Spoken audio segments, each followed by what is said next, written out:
Bismillahirrahmanirrahim. Assalamualaikum warahmatullahi wabarakatuh.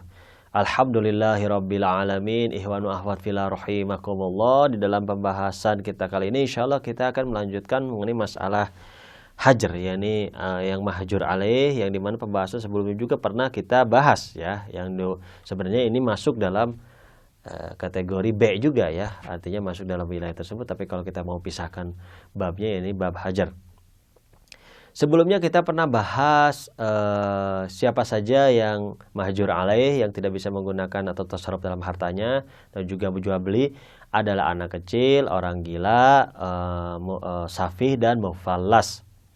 Yang dimana wali-walinya pun berbeda untuk melakukan tasarrufnya, untuk melakukan jual belinya. Gitu. Wali itu bukan berarti dia itu ibaratnya diam saja atau menjaga hartanya, tidak, tetapi dia itu tasarruf, artinya mengawasi untuk kebutuhan mereka. Gitu. Walinya itu adalah dia melakukan jual beli, tasarruf itu demikian, jual beli, menjaganya dan segala macamnya itu untuk kebutuhannya mereka. Itu maksudnya wali tersebut. Bukan berarti menjaga hartanya saja dan didiamkan, bukan seperti itu. Dan juga bukan menggunakan untuk dirinya, itu bukan seperti itu. Jadi adanya pengawasan dalam masalah ini. Pengawasan itu dalam makna umum, artinya dia melakukan jual beli, melakukan ibaratnya pengembangan harta. Kalau misalnya dibutuhkan tentunya, yang penting untuk kebutuhan daripada golongan-golongan tersebut. Dan juga untuk wali bagi anak kecil, ya, bagi anak kecil seperti pernah dibahas sebelumnya, itu kalau ayah dan kakek itu tidak disyaratkan adanya maslahat dalam tasarruf tersebut. Misalnya jual beli tidak disyaratkan adanya maslahat, tapi yang disyaratkan adalah tidak adanya mafsadah atau keburukan bagi anak kecil tersebut. Jadi beda antara tidak adanya mafsadah sama adanya maslahat, karena maslahat itu adanya lebih, itu maslahat. Yang kedua, untuk qayyim yang ditunjuk itu yang pernah dibahas sebelumnya adalah harus adanya maslahat. Begitu pula hakim syar'i harus adanya maslahat. Walaupun secara ihtiyat mustahab, yaitu begini, kalau misalnya hakim syar'i tidak melakukan tasarruf tersebut, maka akan menyebabkan doror atau kerugian bagi anak kecil tersebut. Nah, itu ihtiyat mustahabnya demikian. Tetapi secara wajibnya harus adanya maslahat dalam masalah tersebut. Itu yang pernah dibahas sebelumnya. Sekarang mengenai masalah tasarruf. Ada hukum tasarruf di dalam masalah tersebut. Kalau misalnya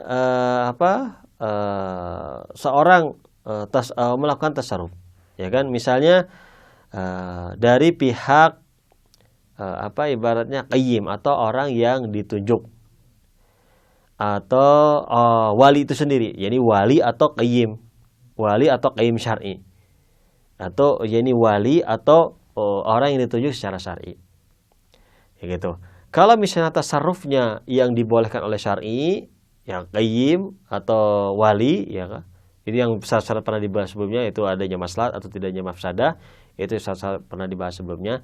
Kalau misalnya tasarrufnya itu dibolehkan oleh syar'i, maka muamalahnya itu pun nafid, artinya disahkan. Tetapi kalau tidak memperhatikan adanya syarat tersebut, misalnya seorang qayyim kan wajibannya itu harus ada maslahat, sedangkan dia melakukan tasarruf dalam harta tidak adanya maslahat, maka dalam masalah ini haram dan batil dalam muamalah yang dilakukan oleh qayyim tersebut misalnya, atau wali tersebut misalnya. Dalam masalahnya hakim bisa melarang daripada qayyim atau orang yang ditunjuk daripada sang ayah tersebut. Yang kedua adalah melalui orang selain wali ataupun orang selain qayyim. Kalau atas ijazah wali atau ijazah qayyim, ya, dalam hal yang dimana barang tersebut adalah atau tasarrufnya tersebut ada yang dibolehkan oleh syar'i, maka kalau diizinkan maka nafid. Kalau tidak sesuai dengan tasarruf dengan syar'i, maka haram dan batil. Walaupun diizinkan oleh qayyim dan wali, tetapi dengan syarat-syarat yang tidak diizinkan oleh syar'i.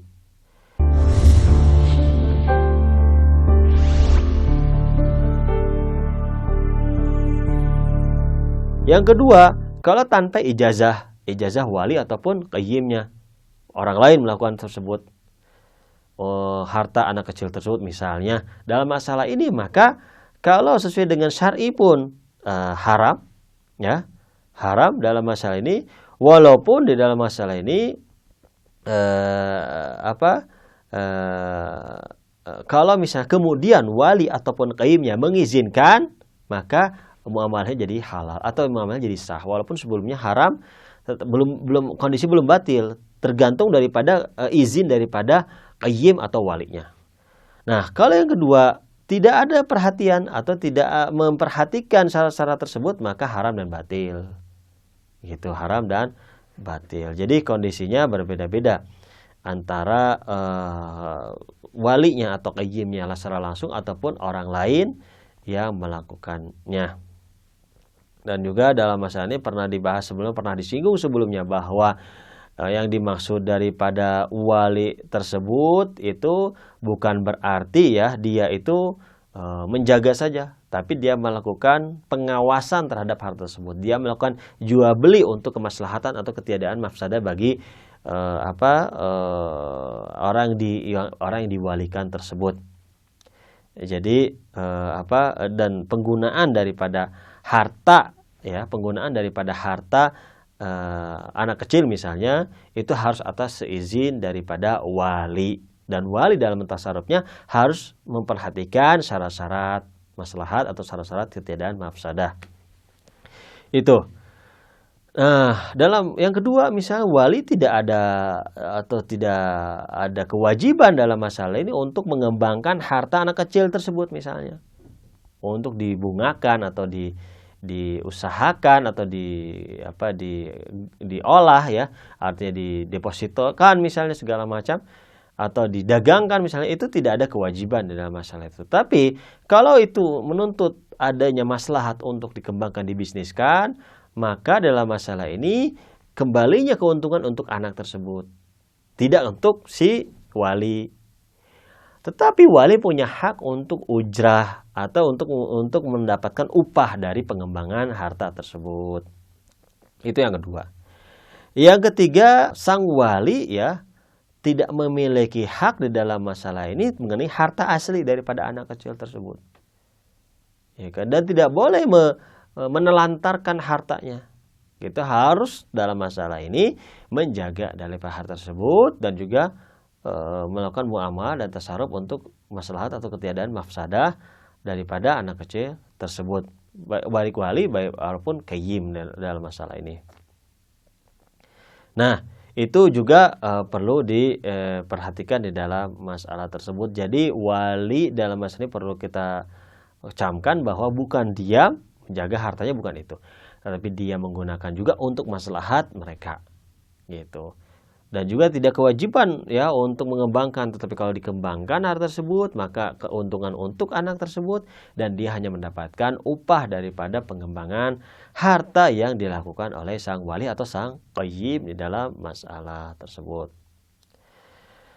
Nah, sekarang apakah sang hakim kalau kondisi tertentu, karena ayah dan kakek ini ya kan itu kan tidak disyaratkan keadilan dalam masalah tersebut. Dalam misalnya menjadi walinya anak kecil tidak disyaratkan misalnya dia itu seorang adil. Bisa saja dia seorang fasik misalnya. Tetapi apakah sang hakim bisa mencabut daripada hak kewaliannya? Bisa. Kalau misalnya kewalian daripada sang kakek sang ayah tersebut itu menyebabkan dharar atau bahaya bagi anak kecil tersebut atau kerugian daripada anak kecil, maka sang hakim syar'i bisa mencabutnya kewalian tersebut. Yang kedua, kalau misalnya di dalam qayyim misalnya kan di dalam masalah qayyim tersebut dia ditunjuk oleh ayahnya untuk melakukan menjadikan wali bagi anaknya, itu pun bisa dicabut kewalian sang qayyim kalau misalnya menyebabkan dharar bagi anak tersebut dari pihak hakim syar'i tentunya, bukan di pihak yang lainnya. Nah, ada sebuah permasalahan.